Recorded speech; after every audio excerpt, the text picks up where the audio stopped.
it's Heather and Ferg from New Old Friends again with Crimes Against Christmas, Chapter 13. Unlucky for some. Unlucky for quite a few in this story. Fair enough. In the last episode, Artridge's hunch was right. Criminet's death wasn't to be the last, as the princess shuffled off this mortal coil while shuffling around on the dance floor. Let's find out where Artridge's head is at with all the murders, and not forgetting the case of the Fabergé bauble. Chapter 13. Parlour Games. I joined the exodus, but rather than heading to my room, felt I was better served staying on the ground floor and found myself being drawn back to the parlour.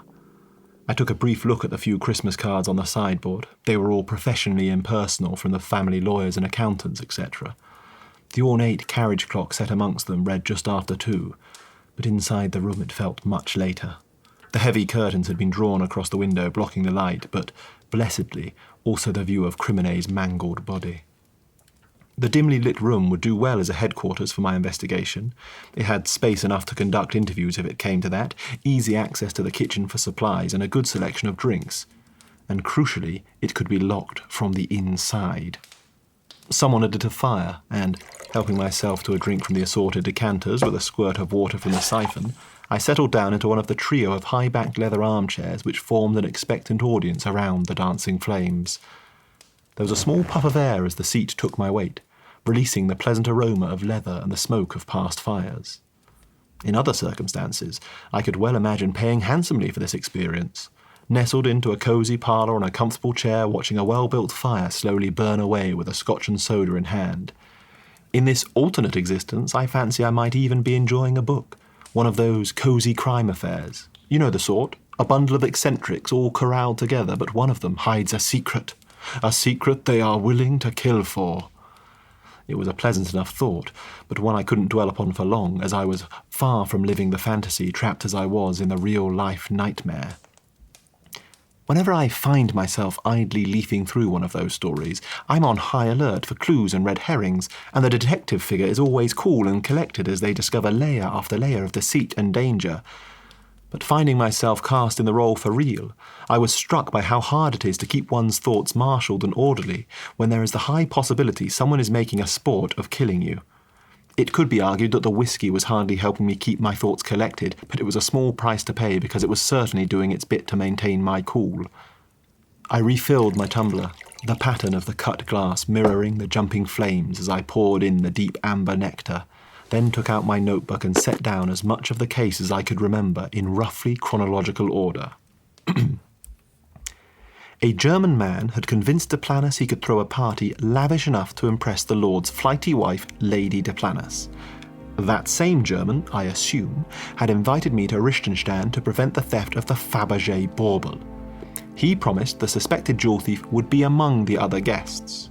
He secured the attendance of 2 high-profile guests, the oil tycoon Jeff Drummer and the Russian princess Fuctifino. In addition, he apparently also invited Father John Vickers, the priest of a run-down church.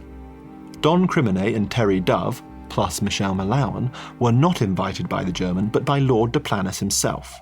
De Planus claims that Criminet was here to remove some artefacts of suspect origin from the Richtenstein collection, and Mr. Dove was invited on account of his poetry.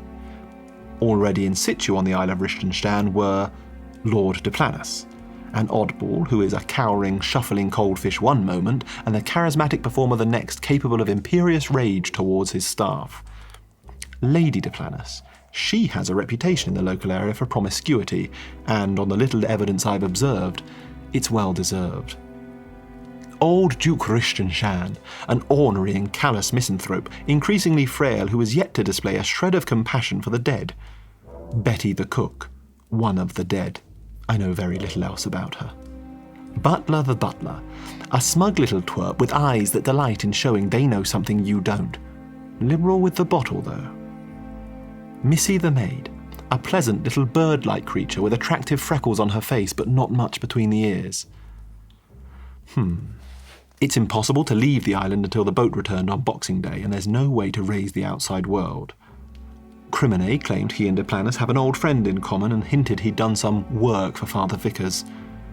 Betty was found dead by Missy. Betty's head had been bashed in with a lead pipe and her mouth was stuffed with her icing piping bag.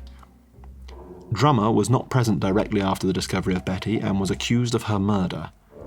I haven't noted down by whom, which is a blow. Drummer could not be found, despite an island-wide search party. Crimine admitted to me later that evening that he and Lady Duplantis had slept together. The next morning, Christmas Eve, Crimine had apparently leapt to his death from the roof, but it now seems he may have been pushed. Drummer was found dead by Missy. He had been shoved inside an oil drum, presumably drowned. It is unclear exactly when Drummer was killed. It could have been any time after the welcome drinks, as nobody had seen him after that. Finally, Princess Fuctofino chokes to death whilst dancing and drinking with Duke Richtenstein in the Great Hall. This is the first death which has any witnesses, and indeed everyone remaining is a witness to it. Well, there you have it. My collated notes from the second afternoon on Richtenstein. Looking at the list, I'd lots of information to process, but still very little in the way of actual clues or evidence. A few things did jump out at me. Firstly, I noted with a tremor of superstition that there had originally been 13 of us on this blasted rock, and so far it had been unlucky for 4. The fateful foursome included Crimine and Fuctofino. With them out of the picture, the only remaining individual here at the behest of the murky German fellow is Father Vickers. His parish was a bit strapped for cash, so no doubt he'd appreciate the capital injection the Fabergé bauble would represent, but I couldn't make a convincing argument he would have the wherewithal to steal it. There was Crimine's insinuation of a link between them, though. Could they have been working in tandem? Why would the Italian need to bring Vickers in on the plan? Crimine and Fuctofino had been my prime suspects from the moment I met them, perhaps with an assist from one of the staff. With both of them gone, did that mean so too had my shot at the £200,000? Obviously, it was a moot point if I didn't make it off this island, but I was still fervently hoping to find a way of both surviving and collecting my bounty. It goes without saying the former was my priority, however 200 big ones would go a long way to improving the quality of my life if I could hang on to it. What else could I learn? Well, the timeline of the deaths was now far from clear. I could only be certain about 2 of the 4 taking place at any given time. I'd seen Fuctofino die with my own eyes in the last hour or so, and Crimine had certainly plummeted to his doom this morning. It had been his scream which fired me from my bedclothes into my mismatched ensemble earlier. Ah, yes, clothes. That reminded me of 2 more facts I hadn't put down. I hadn't actually seen Lady Duplantis, Turtle, Butler or Missy in the immediate aftermath of Crimine's death. Lord Duplantis was late in arriving to the parlour and was dressed poorly. He could feasibly have made it to the roof and back. Not sure what the importance of those 2 facts might be, but I felt it was important to get everything down. I was determined to learn from my earlier complacency and discounted any ludicrous neat little theories that relied on coincidence and a chain reaction of deaths. For example, Drummer killed Betty for reason X and was then killed in turn by Crimine for reason Y, who was then killed by Fuctofino, whose death was pure bad luck. No, I was certain I was looking at the work of a single twisted mind, but whichever way I twisted the facts, I couldn't make them fit.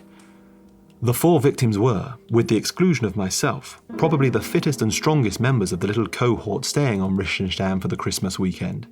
Betty had been murdered with blunt force trauma, Drummer shoved into an oil drum and drowned, and, unless someone was very persuasive indeed, Crimine must have been thrown off that roof. I don't yet know how Fuctofino's death was achieved. It didn't look like force was involved, but for 3 out of the 4 murders to rely on physical strength meant I could probably discount the old Duke and the women without too much trouble. Drummer and Crimine could surely have defended themselves against a physical attack from her ladyship Michelle or Missy.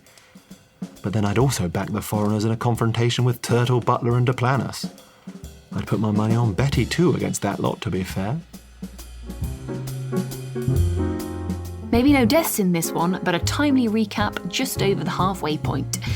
Now, as you're still listening to this, we'd like to once again draw attention to a business or charity that is being supported or run by other theatre makers. This week we're highlighting Winter Streets Project, which our very own Fred Riding, the sound designer and composer for this very show, is a founder member. They provide survival bags for homeless people during winter, and you can make donations to support this incredible work at winterstreetsproject.org.uk. That's winterstreetsproject.org.uk or Google Winter Streets Project. We think it's a fantastic charity and would be wonderful if you did. Come back tomorrow when the story kicks back up into gear.